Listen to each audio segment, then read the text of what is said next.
It's July 18, 2024. This meeting is called to order. Notice of meeting statement, Commissioner Gary Coher. A meeting notice announcing the date, time, and place of July 18, 2024 commission meeting was distributed on July 16, 2024 to the appropriate media and other individuals who have requested notification. Announcement and agenda were posted at the Department of Disabilities and Special Needs Central Administrative Office and on the website. The public has been notified that accommodations such as interpreters, mobility assistance, and other assistance will be provided to individuals with disabilities and special needs if requested in advance. Thank you, sir. Again, good morning and welcome to all. Before I get started, you'll notice that Commissioner Michelle Woodhead is not here. Sad to announce she had death in the family. She lost her father. And our prayers are with her. The Commission, South Carolina Department of Disabilities, employees' prayers are with her. Commissioners, do you have any comments? Commissioner Thomas? None, thank you. Except to say my deepest condolences go out to her, as you just said. Thank you. That's on behalf of all the commissioners here at South Carolina Department of Disabilities and Special Needs. Adoption of the agenda. I need a motion to approve. So good. David, did you want to say anything about the agenda, David? Yeah, I think I had a question on the issue of the meeting times that we were trying to kind of come out with Commissioner Woodhead gone. Do we want to do that now? I think we probably should just carry that one over, shouldn't we? I would agree with that. I'm fine with that. I would need a motion. I so move in. David here. Second. All in favor? Aye. Ayes have it. Take that up at the next meeting. Is that what Yeah, carry over to the next meeting, Chairman. All right, that's fine. Invocation, Commissioner Gary Coher. Let us pray. Heavenly Father, we ask you to give us guidance today as we consider the issues on the agenda. Give us wisdom to make the best decision for the citizens of South Carolina. In Christ we pray. Amen. You have tab 2. Approval of the June 20th, 24 commission meeting minutes. Need a motion to approve. So move, Chairman. All in favor? Ayes have it. Aye. So ordered. Commissioners, you have any updates? I'll start with Commissioner Thomas. No updates. Thank you, Chairman. Commissioner, go ahead. Okay, thank you. I mentioned two quick things. One is, the primary thing is that July is Fragile X Awareness Month, and that is a condition that causes intellectual disability, behavioral, and learning challenges and various characteristic changes. Fragile X is inherited through carriers of the Fragile X gene, and today there is about 1,600 people in South Carolina that have Fragile X. One such family is a former dedicated and very effective member of the DDSN Commission from about a year ago. Her name is Robin Blackwood. Her son, Sam, has Fragile X syndrome, and on the 22nd, July 22nd, Robin and the families affected by Fragile X will hold a ceremony at the State House for National Fragile X Awareness Day, which the governor has issued a proclamation for. So I would encourage anybody that has any interest in Fragile X or to attend that Monday's event, which starts at 10:30 at the State House. And the other thing I wanted to mention was that, speaking of the State House, in light of the recent South Carolina legislator legislative primary elections. I am hopeful that this commission and other commissions related to health will be treated in a more appropriate manner going forward, and will be given the respect we deserve for helping those with disabilities. Thank you. And former Commissioner Robin Blackwood was a commissioner here. And so we as commissioner would support that effort. What was the date again, Sure. Commissioner? July 22nd at 10:30 at the State House, if anybody can make it. We encourage those that can, please, by all means, do so. She is putting on that event, by the way. Okay. All right. Thank you very much. Yes, sir. Commissioner Carter? All right. We don't have any public input, to my knowledge. Has things changed or still the same? Still the same. Thank you. Programs and Services, tab 3, Georgia Carolina Council, Boy Scouts of America. How are you? Good to be here. Where are you traveling from? So I come in from Augusta, Georgia this morning. Augusta, GA. Yeah, absolutely. Did you ever sing in your life? I'm a Boy Scout, I sing all the time. Now we talk. Yeah, and usually they ask me to sing solo. Don't do that today. Solo, nobody can hear it. Go ahead. All right, so we're gonna talk a little bit today about the Boy Scouts of America and the programs we offer. And we offer programs for all youth, age 5 to 21, okay? Boys and girls, all of them. Special needs scouting has always been an active part of the scouting program, and it is developed to provide opportunities for all youth. So let me take this one piece here. In our bylaws, it says members who have disabilities at the discretion of the executive board and under such rules and regulations, and with consultation and appropriate medical and educational authorities, an individual with a mental or physical disability can be in scouting forever, okay? So if we have certain youth with severe handicaps, they can request membership extensions beyond the age of eligibility, and we've got scout troops where all the kids are in their 40s and 50s and 60s. And so we serve youth at every age and with every disability as best we can. So, see if we can get this to work here. So age is not a requirement. Well, age is a requirement, and to get beyond the age of eligibility, there's a series of papers you have to fill out, and you can get an extension. All right, and that extension can be for a short time while you try to finish up your Eagle rank, or it can be a permanent extension, so you can remain in scouting forever as a youth. Commissioner Thomas, if you don't mind, how about mute your mic? I got it. You got it? Okay. All right, we got it on this end, Commissioner I was, Thomas. Chairman, I was muted, but I'll double mute if you want me to. No, don't go to the double. We good. It's on this end. You may need to speak out at some point, so don't do that. No. Go ahead. All right, so the other thing we have is leaders with disabilities, right? So we serve them as well, and they help us to deliver this program and help us understand the needs and special needs we need to think through and work through to provide program.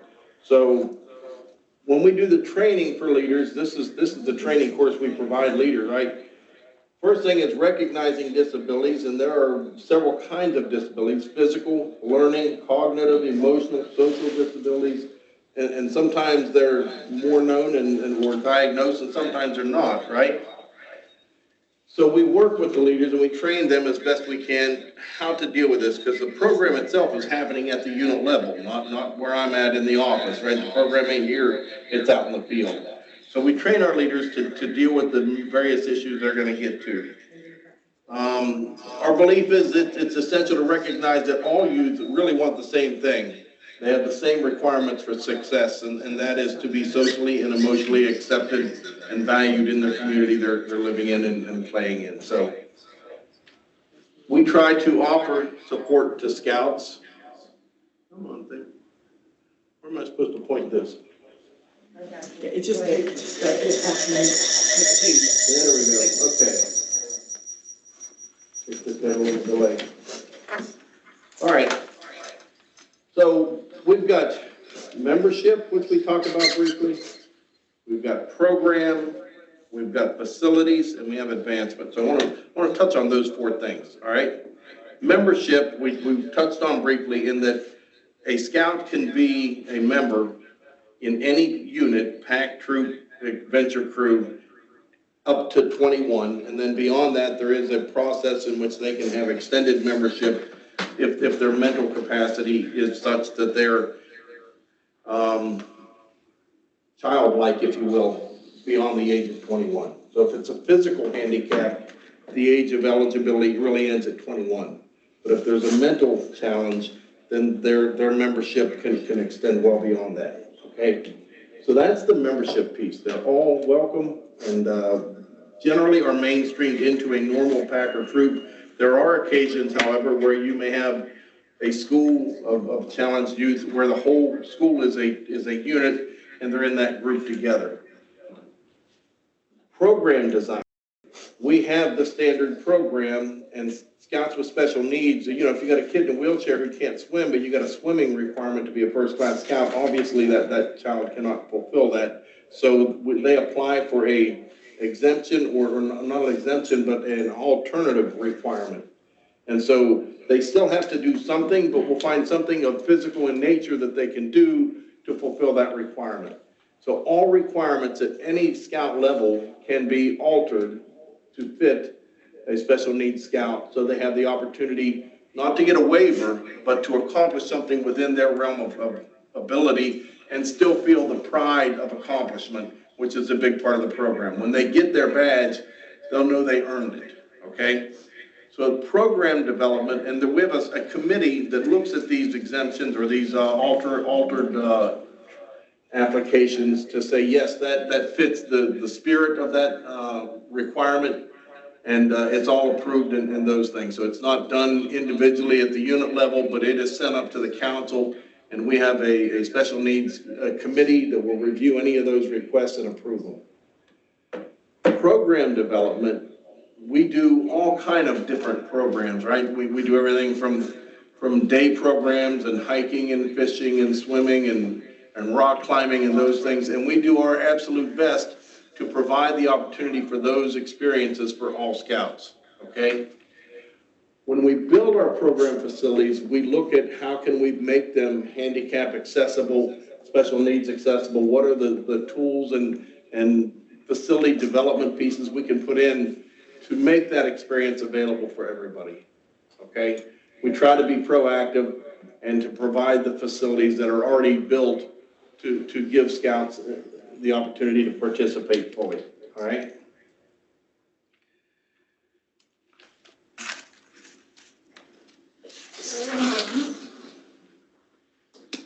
So when we train leaders, we talk about character development, right?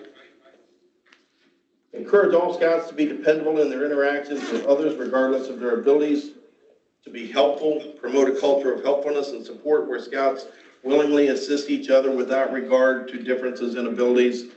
Brave, instill courage in Scouts to stand up for inclusivity and to advocate for the needs of all individuals.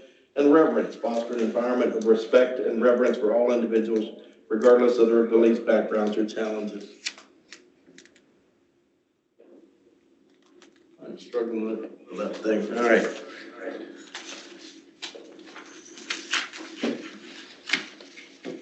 We look for leaders who exemplify our Scout oath and law.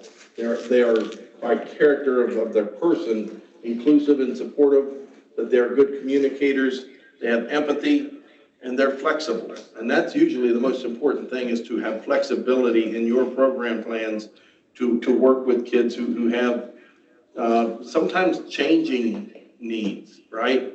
So emotional distress is a, you see a lot of, and it may come and go at times. So working with kids, and usually if we have a kid with special needs, a lot of times they'll have a pre-meeting with the parents and the kid So everybody's on the same page about what the disabilities are and what the best way to work with them is, what their ability is to deal in social situations or larger groups and those things, so that we're well versed on what the needs of that individual scout are, okay?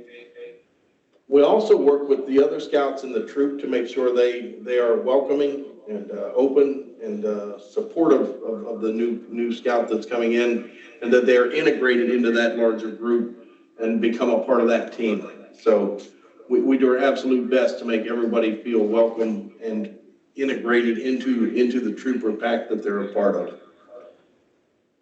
It's important to partner with the parents in these situations as well. They know their kids better than our leaders ever can, and they've got to be engaged in communication and oftentimes actually camping with them and providing support for their children to participate in the different activities. So we have membership, we've got advancement, we've got program development, right, where we look at those things, and then we got facilities development, and all of those are looked at through the lens of how do we make this as inclusive as possible for anybody who might come through the path, and handicap ramps where we can, bathrooms that we'll work with that. Even the walkways and the paths around a scout camp, how can we make them as accessible as possible? Food is often a challenge. I've had scouts come in that were so allergic that we could not feed them in the dining hall with the other kids. They had to eat alone in a separate room because of food allergies they had. And so we work with parents and nutritionists and doctors to make sure those kids can come to camp and enjoy that same experience, but in a safe manner to make that happen. So the other thing, leaders can make adaptations in program requirements with timing or scheduling or manner.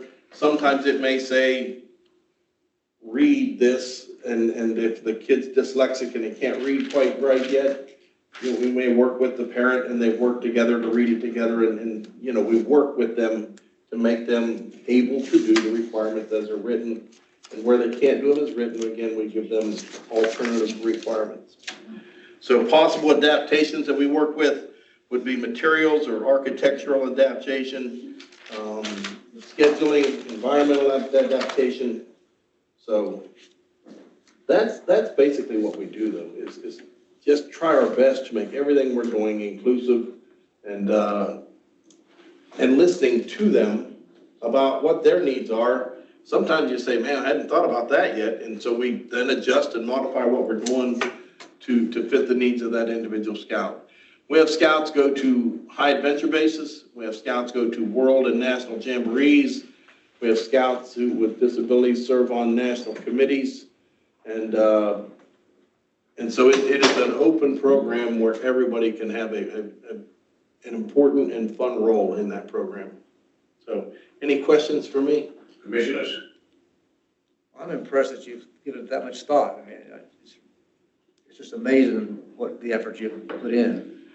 There's this is a guidebook for leaders working with scouts with special needs, and it goes into a little bit of detail in 22 or 23 different needs.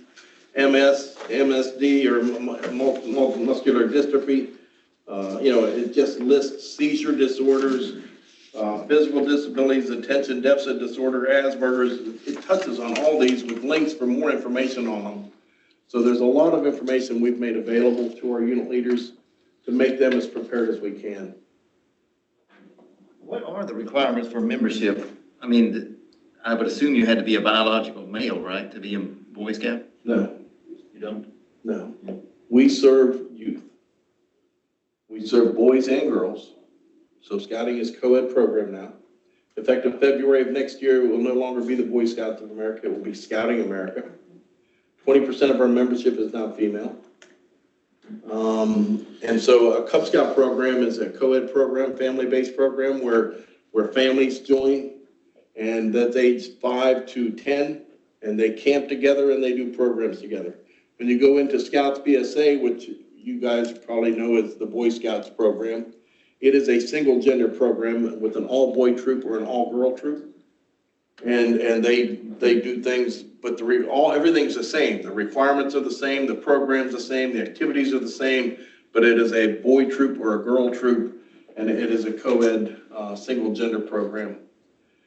Then we have Venturing, which is a older youth, high adventure co-ed program, boys and girls from 14 to 21 that camp and adventure together. And then you've got the transgender and all those things, and there are requirements and guidelines for those youth on where they fit into scouting as well. So we serve all youth. Thanks for that clarification. That's a good question, yeah. Commissioner Thomas, any question? Hearing none. Come off of your double, what do you say he was on? Double mute. Double mute. Yeah, we want to make sure you're involved.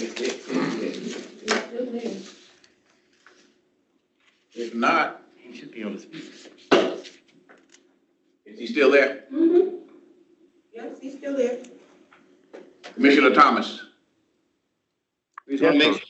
Okay, any comments, thoughts, questions?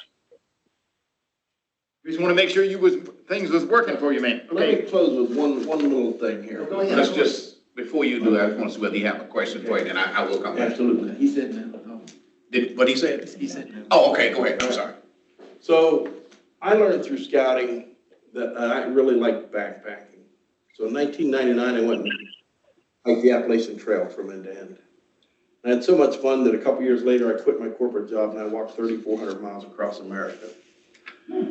On that journey, I met a guy in Mississippi one night at a campground. And when you're on a journey like that, you talk about live your dreams, and we set our own limits, and you know, people want to know what you're doing. So after I met this guy, a couple weeks later, I get an email from him. He says, "Hey, I didn't tell you that night, but I'm a kidney dialysis patient. I'm 23 years old, and I've been on dialysis for quite a while. And that has always been my crutch. I have stopped myself from doing all kind of fun stuff because I got to go to the dialysis. But after meeting you," he said, "I want you to know that you've inspired me, and there's so much I want to do in my life that I know I can do, but I have chosen not to in the past. And you've inspired me to go do these things." Scouting does that again and again and again, all right? I like to say there's a mathematical formula for scouting, and this applies to all youth, including the handicapped and the special needs kids. H is driven by PW, PW is driven by F, and F is driven by E. H is what we all want, that's happiness. PW is pack weight. We will all agree when pack weight goes up, happiness must go down, right? If you get pack weight down, you'll find happiness. Pack weight is driven by fear. Everything we're afraid of, we'll put something in our backpack to take care of that. If you're afraid of hunger, too much food. If you're afraid of cold, too much clothing. If you're afraid of thirst, too much water. Fear drives pack weight drives happiness. The only way to get rid of fear is experience, okay? Scouting is the E in the equation. We give young people experiences they cannot get anywhere else. They live in a patrol and they vote for a patrol leader and they learn democracy by living it, right? They learn teamwork, and they learn that when you burnt dinner and that's all the food there is and there's no refrigerator to go get more out of, there's accountability for my actions. And all the kids in that troop, whatever their needs are, they're part of that team, and they work together, they laugh together, and they eat the burnt dinner together. We provide experiences which lighten their backpack weight, that give them self-confidence and self-esteem that make for happy, productive citizens. And that's why scouting is powerful, and that's why it's 110 years old and really hasn't changed much in that 110 years. The makeup of the program is the same, and it delivers those promises every time it's tried when we have good leaders. That's the key to this whole thing, is quality leaders who deliver at the unit level. And every child, no matter what their circumstances are, have access to that program. And we make our absolute best to make sure every kid with special needs is welcome and engaged in this program. So I'll close with that, and thank you very much. State Director, you got any?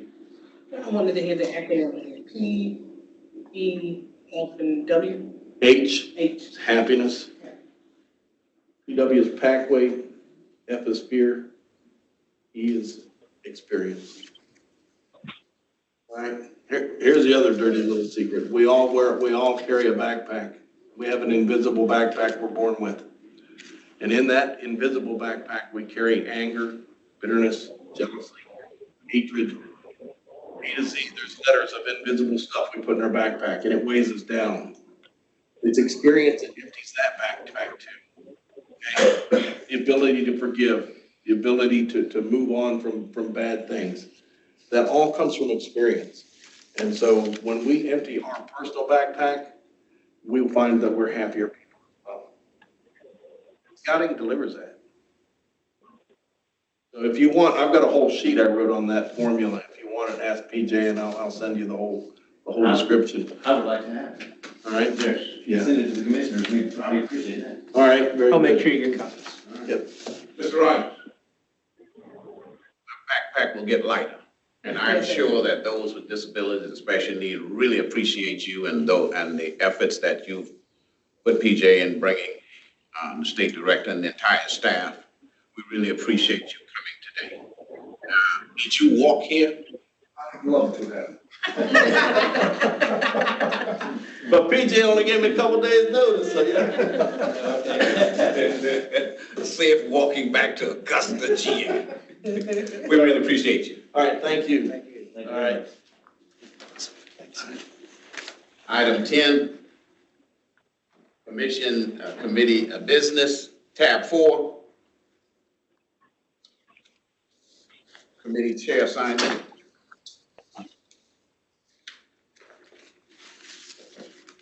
Trying to see where that is.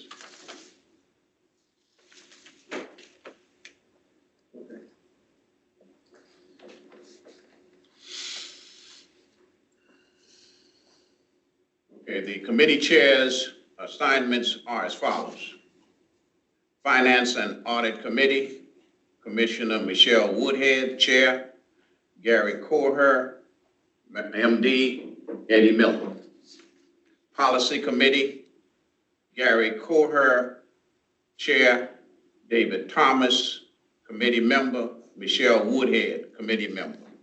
Legislative Committee, David Thomas, Chair, Barry Malfris, and Ed Miller on the committee. Thank you very, very much. We will now ask for a motion to approve. So moved. Do I get a second? Second. All in favor? Aye. Ayes have it. So ordered. Commissioner Thomas, Yes, sir. there? Did you hear the motion? Yeah, I voted aye. I don't know. Okay, we got you. Cell phone must not be picking up. Okay, we have you now. Okay. That was item 11 is old business. And I'm taking care of that. No, we move to next meeting on that. Yep. Okay. New business, FY 24 spending plan budget versus actual expenditures. Mr. Quincy, you there? I'm here. And you are fast. Just want to give you guys a quick update on our 24 year-end activities. Under tab 5, Tab 5. you'll see the year-to-date performance of the adopted fiscal year 24 spending plan in the amount of $331 million. Through June 30th, the agency has spent approximately $345 million in agency cash, which puts the agency over the commission-approved spending levels by approximately 4.3%. Fiscal year 24 doesn't fully close until next Friday. There are still several transactions that need to be booked. However, I don't think the figures are going to materially change from what you see here.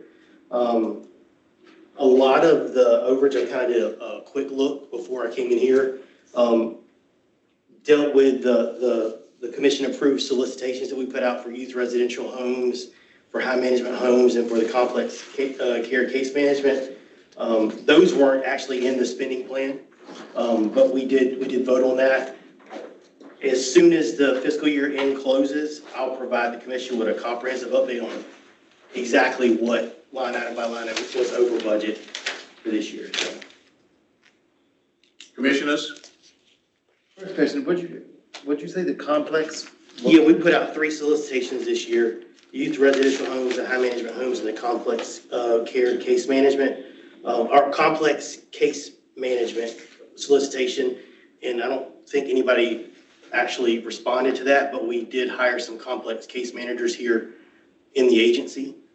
So that's where that overage comes from. So, but I'll give you guys, like I said, a full accounting once the year end closes on what we spent on those activities and what was over what we weren't expecting, so. In other words, it wasn't outside of the commission's knowledge, but we did. No, not at all. Okay. Any other questions? Commissioner Thomas, you have any? No, I do not have any questions. Thank you. I only have one other one, Go ahead. very quickly. You said last month that we were, well, it shows that we were 2.7. 2.7, 2.8, something like that, yeah, 2.8%. around that. And we was gonna get a $5 million from, Yeah, that 4.7 is on this sheet.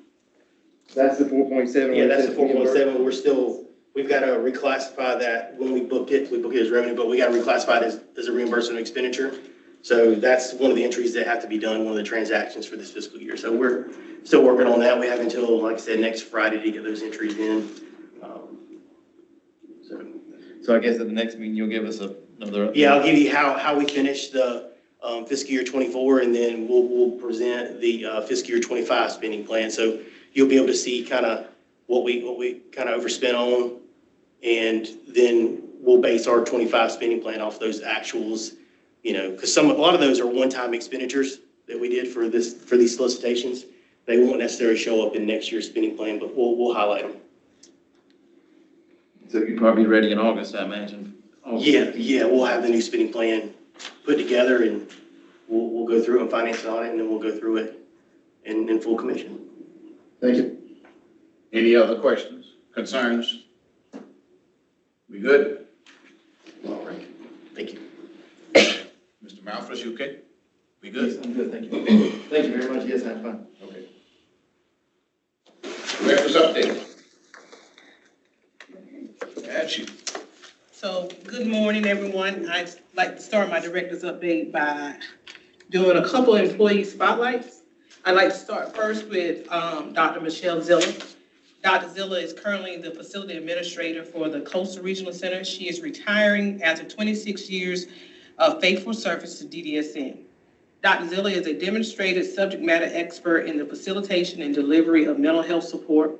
Dr. Zilla has mentored, educated, and served consumers, families, and staff with excellence and a driven focus on quality, continuous improvement, and the pursuit of superior performance. A caring leader, Dr. Zilla championed the Coastal Regional Center's Angel Tree, providing gifts to families during the holiday season, and is recognized for her outstanding character and courage with the heart of a lion. Dr. Zilla leaves an indelible mark on this agency, facility operations, and most importantly, our state's most vulnerable citizens. I believe Dr. Zilla's, Janet, correct me if I'm wrong, her last day is July, sometime at the end of the month. I'm also proud to announce that we have individuals who are retiring after 20 plus faithful years of services, but we also like to announce the hiring of Sam Price as the new facility administrator at PD Regional Center. That was effective July 1st, 2024. Ms. Price has extensive experience with special education services and the implementation of a special design instruction meeting the needs of persons with disabilities. Mrs. Price possesses expertise in transition and work-based learning and has served as a professional educator in South Carolina since 1998. Her most recent role includes the Executive Director for Exceptional Children for the Marlboro County School District. Over at our Whitten Regional Center, we celebrated the 4th of July with a star-studded Independence Parade, where we had attendees such as the Miss South Carolina, USA, Grayson, I'm gonna get this last name wrong, PJ, help me out. Granger, as the Grand Marshal, and special floats from the Clinton Fire and Police Department, Also in attendance was Clinton Mayor's Office, the Shriners Club, Woodland Ramblers Motorcycle Club, and many local businesses. Over at Regional Center to beat the heat on July 4th, that Regional Center conducted a fun splash, and which was a great way to try to beat some of the sweltering temperatures that we've been experiencing here in South Carolina. Just a couple updates of things that will be coming in the coming months. I'm happy to announce that we're calling it Christmas in July. We picked the final date for the DDSN holiday market. The date will be December 5th at Central Office. For those of you who are not aware, the holiday market consists of providers and partners and it attracts consumer-owned businesses from across the state and serves as a festive and fun day for our visitors, staff, and disability community. The save dates, along with the vendor and registration information, will be coming out in the coming months. I also want to highlight and remind individuals of what we're referring to as Training Tuesdays, which is case management training opportunities from 10 a.m. until 12 p.m. on the second Tuesday of every month. So if you didn't get this month, you'll have to be ready for next month for the second Tuesday of the month in August. The training will occur virtually via Teams using the same link for each monthly opportunity. The upcoming training includes waiver service, enrollment, fair out residential needs, and abuse and neglect exploitation. Case manager providers and staff are encouraged to attend any of the scheduled training sessions. I also want to make sure I note that it's time to recognize your county government if it has provided outstanding support to citizens with disabilities during 2023. The Golden Palmetto Award is our way of thanking county governments who put people with disabilities and special needs first. If you believe your county is deserving of this award, we encourage you to submit a nomination. A memo will be released in the coming days with nomination details. The deadline for nominations will be September 16th, 2024, and that award is awarded, is that October each year, PJ? And so that will be announced at the October commission meeting. And I think that's it for all of my updates. Commissioners?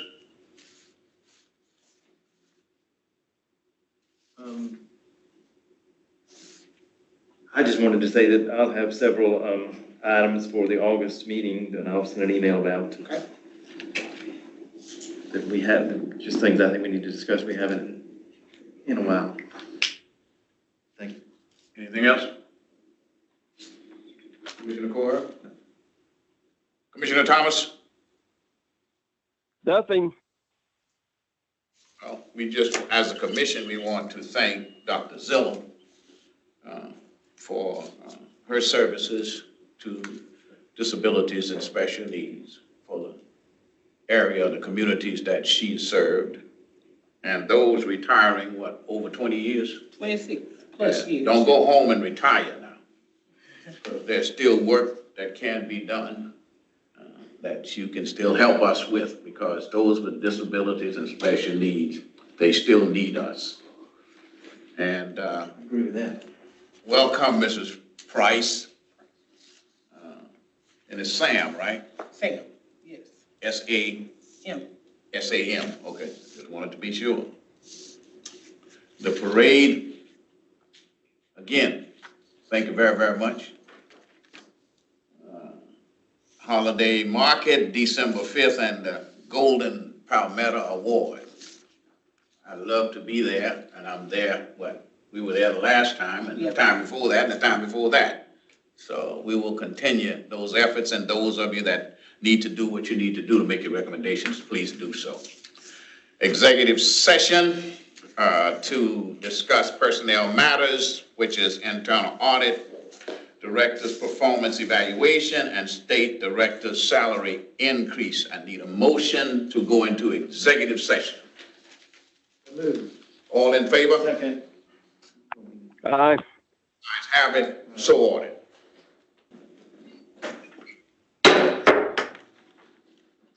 Okay. The time is, what time is it? 11:10.